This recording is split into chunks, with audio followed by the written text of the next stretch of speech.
Maraming lugar o bansa sa mundo ang nakilala dahil sa kanilang mga landmarks o architecture and construction marvels.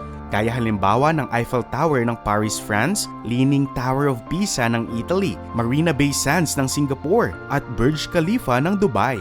Siyempre, hindi rin naman papahuli ang Pilipinas pagdating sa larangang ito. Marami nga sa mga landmarks na ito ay makikita sa Metro Manila mismo. Una dyan ang Cultural Center Complex of the Philippines sa Pasay, kung saan makikita ang parang inidoro o toilet bowl na building ng tanghalang pambansa o ang Cultural Center of the Philippines sa Malate, Manila. Una nating naiisip kapag CCP ay si former First Lady Imelda Marcos dahil proyekto niya ito. Pero alam nyo ba na hindi magiging posible ang iconic brutalist building na ito kung hindi dahil sa construction prowess ni DMCI former chairman David M. Consunji? Paano niya nagawa ang iconic building na ito? Magpatuloy lang sa ating video.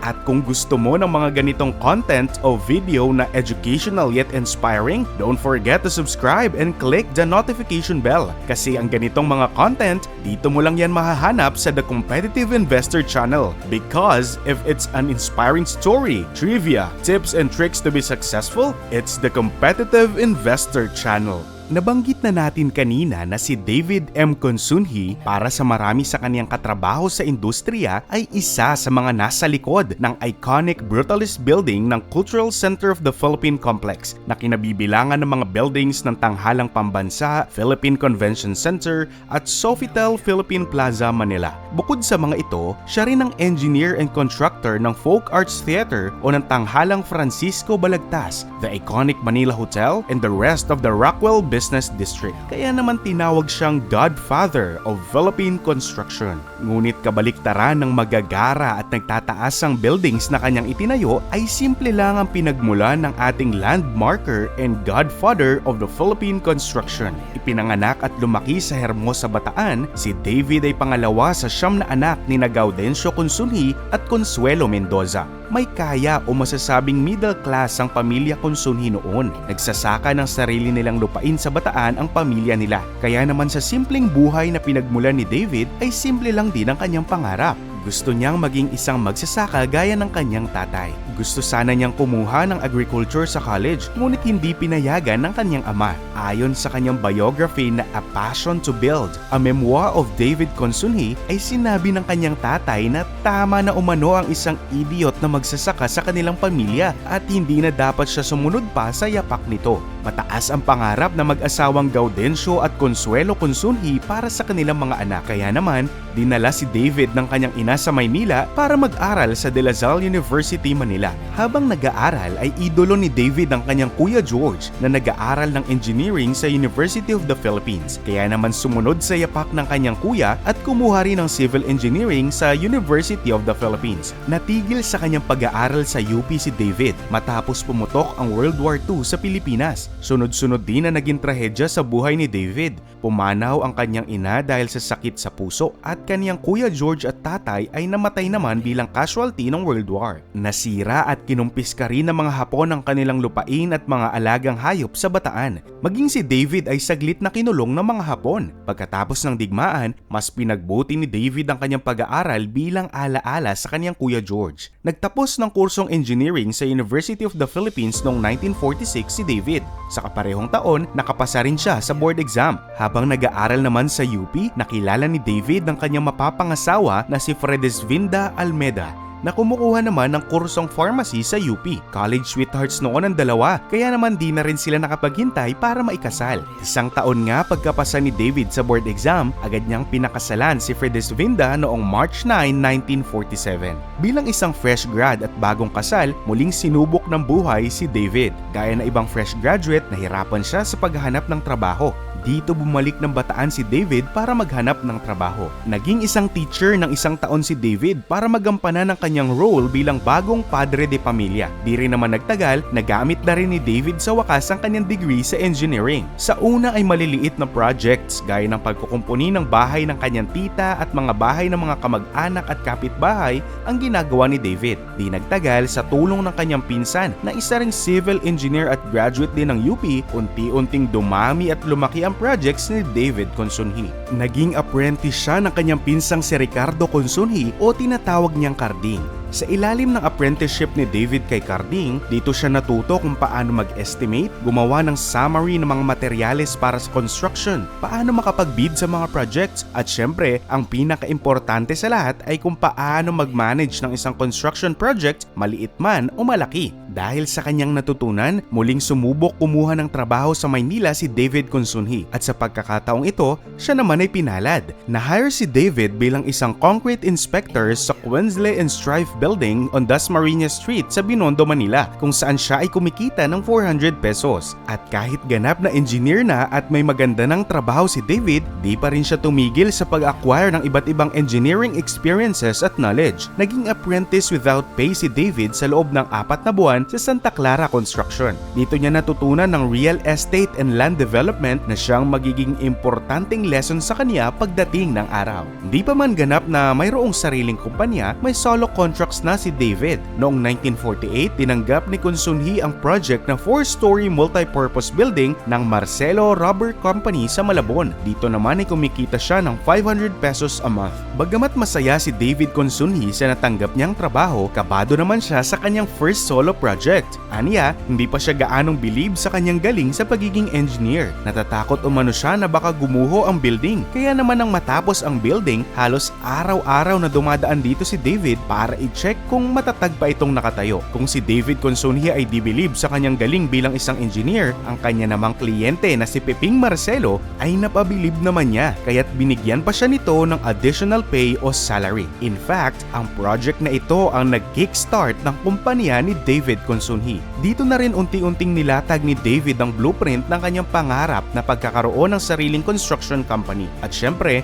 bilang isang engineer na ang trabaho ay itayo ang mga pangarap na bahay o building ng mga tao, hindi hinayaan ni David na hanggang sa isip lang niya ang pangarap na pagtatayo ng sariling kumpanya. 4 na taon nga matapos makapasa sa board exam, itinayo ni David Consunji ang kanyang pangarap. By 1950, matatag na naitayo ni David Consunji ang DMCI na noon ay kilala pa bilang David M. Consunji Civil Engineer Contractor sa Pandacan, Manila. By 1954, opisyal na tinawag na DM Consunji Incorporated ang kanyang kumpanya. Kung noong World War II ay napuno ng trahedya o bad luck ang buhay ni David Consunji, pagdating naman ng 50s and 60s ay sunod-sunod ang swerte sa buhay ni David Consunji. Mula multi-purpose building, mga large-scale plants na ang itinatayo niya. Ilan sa mga una niyang projects ang chicken houses for the Bureau of Animal Industry, Tacloban Coca-Cola Plant, and the Bacnotan Cement Plant. Sa mga projects na ito, naging trademark ni David Consunji ang mabilis na completion ng mga projects. Kung ang iba ay beating the deadline ng motto, si David Consunji naman ay always ahead of the deadline. Kaya naman na-attract ng kumpanya ni David ang mga conglomerates sa Pilipinas na anong panahong yon ay nag-i-establish ng kanilang mga business districts, malls, and company buildings. Kasama sa mga naging kliyente niya ang Ayala at SM Group. Ngunit ang talagang nagtatak kay David Consunji as the godfather of the Philippine construction and landmark builder of the Philippines ay nang siya ay makomisyon bilang engineer ng Chapel of the Holy Sacrifice o ang UP Chapel. Kasama ni David sa project na ito si National Artist of the Philippines for Architecture, Leandro Locsin.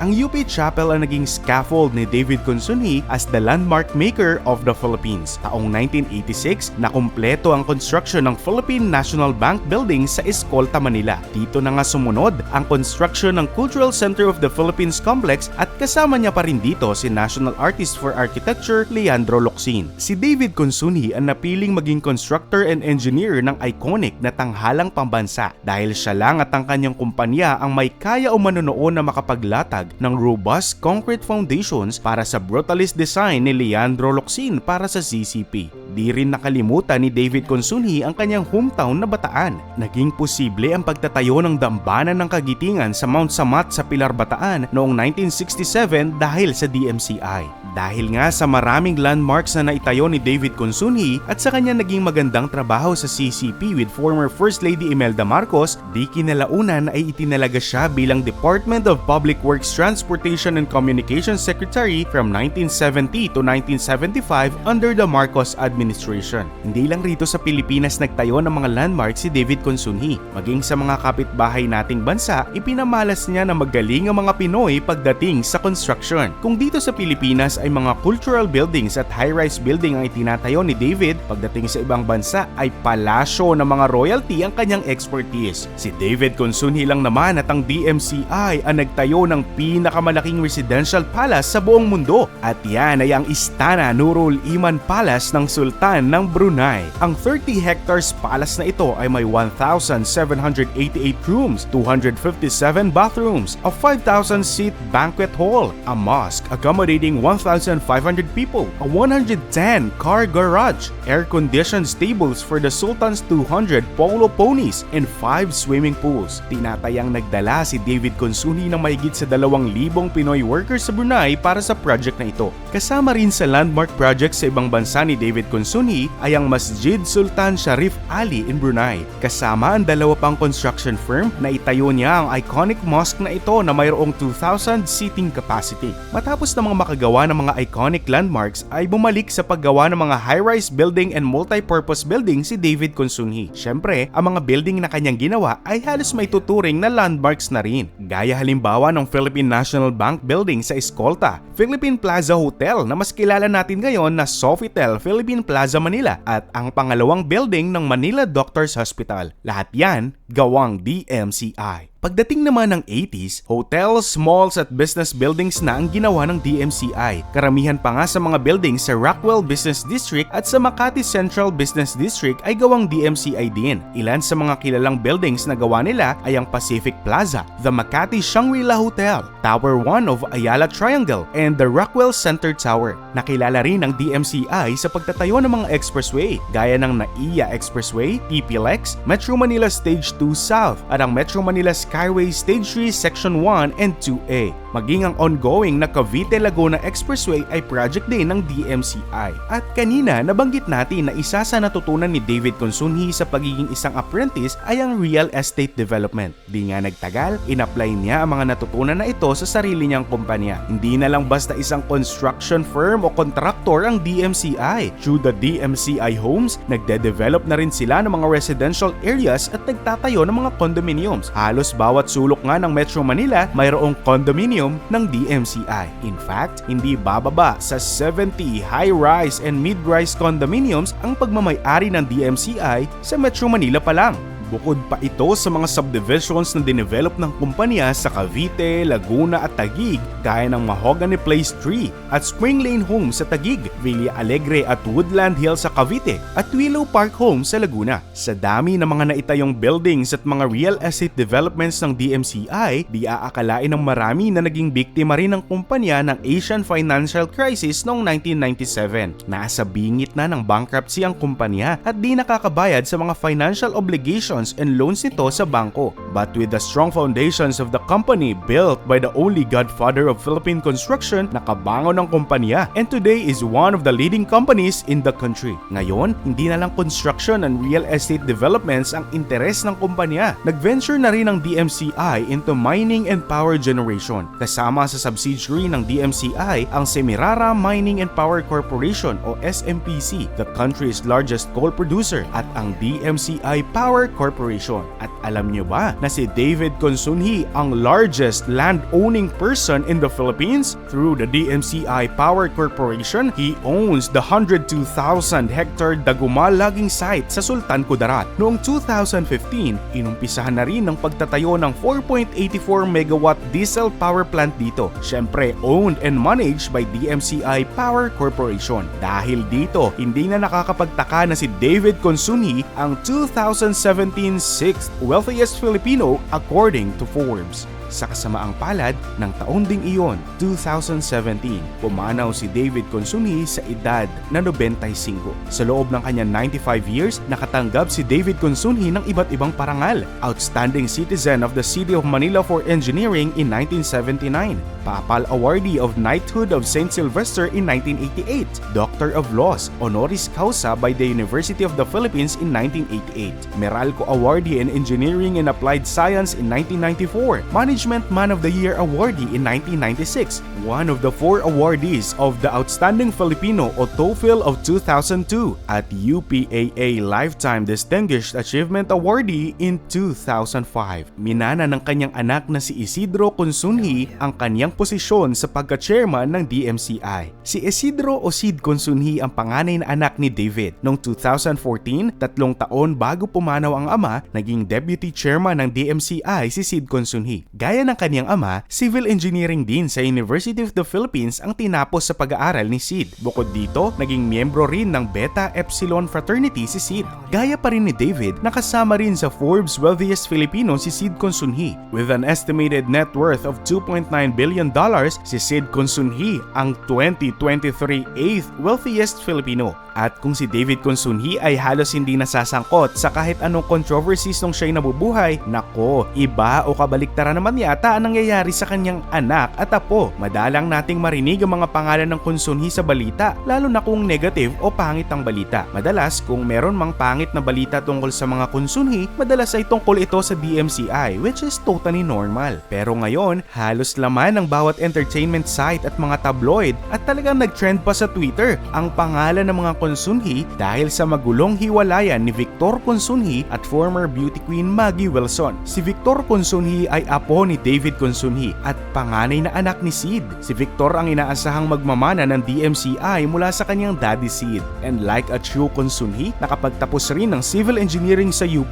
And you guess it right, miyembro rin ng Beta Epsilon. Unang naging hot topic ng mga balita si Victor matapos ang hiwalayan nila ng kanyang misis na si Maggie Wilson noong September 2021. Ayon sa statement ng dalawa, maayos ang kanilang hiwalayan. Ngunit nagulat ang lahat nang mag-post sa kanyang IG story si Maggie na nanganganib daw umano ang kanyang buhay dahil sa kanyang ex-husband na si Victor. Ayon kay Maggie, inakusahan siya ni Victor ng adultery at money swindling. Inakusahan umano siya ni Victor na paramour o kabit niya ang kanyang business partner na Thai-British businessman na si Tim Connor. Ang basihan ni Victor sa kanyang mga akusasyon, ang sumbong ng kanilang mga maid na nakikita umano nila si Maggie Wilson at Tim Connor na romantic o sweet sa isa't isa. Itinanggi naman ni Maggie at ni Tim ang mga paratang na ito ni Victor. Sa halip, sinabi ni Maggie na si Victor umano ang nagloko sa kanilang relasyon bilang mag-asawa. Kabit umano ni Victor ang kanyang employee and businesswoman na si Rachel Carrasco at panay gawa-gawang kaso lamang ang mga paratang sa kanya ng ex-husband. Ipinagkait din umano sa kanya ni Victor na makita ang kanilang 11-year-old son na si Connor Consunji. Noong ang Mother's Day, naglabas na nakakaantig na video message si Maggie para sa anak na si Connor. Doon ay sinabi niya na halos mag-iisang taon na mula nang makausap niya ang anak. Sa ngayon ay nasa ibang bansa si Maggie kasama si Tim Connor. Natatakot si Maggie na bumalik sa bansa dahil natatakot siya para sa kaligtasan ng kanyang buhay at ng kanyang pamilya. Samantalang si Victor naman ay kasama ang kanilang anak na si Connor at ang new baby girl nito mula sa partner na si Rachel Carrasco. Recently lang ay in-expose ni Maggie ang smear campaign na ginawa laban sa kanya ng kampo ni Rachel. Sa kaniyang IG stories, in-expose ni Maggie ang pagbabayad ni Rachel ng troll farms at content creators sa TikTok para siraan umano si Maggie at tawaging scammer. Ayon sa post niyang iyon, nagbayad umano si Rachel ng 8,000 per content creator para siraan si Maggie. Ikinagalit naman ng maraming netizen ang balitang ito. Maraming netizens ang panig kay Maggie at inaasahan ang kanyang pagkapanalo laban sa ex-husband na si Victor Consunji at Rachel Carrasco. Inaabangan ngayon ng mga netizens ang kahahantungan ng issue nila Maggie at Victor. Ngunit dapat din nating abangan ang kung ano pa kayang next landmark ang itatayo ng DMCI kahit wala na ang kanilang founder na si David M. Consunji. Anong construction marvel ang kaya pang gawin ng DMCI? What's next for the construction industry of the Philippines? Share nyo naman ang inyong thoughts tungkol dito by commenting below. At syempre, don't forget to spread the word and share this video para mas marami pa tayong competitive sa buhay. At gusto mo bang maging mas competitive pa? Then join our competitive family and experience exclusive and royal treatment from us. Gusto mo bang makipag-interact through our live chat, shout out, o loyalty badges? Kung oo, then be a member of our competitive family for only 79 pesos. Kung gusto mo pa talagang maging competitive at unang-una ka sa aming mga content, then for only 99 pesos, magagawa mo yan. Be an official part of the competitive family at kasama ka namin sa bawat success sa buhay. At sa laki ng ating pamilya, mas dadami pa ang ating inspiring videos na talaga namang kapupulutan natin ng mga aral. Until our next competitive story, only here on the YouTube channel that inspires and educates, the Competitive Investor Channel.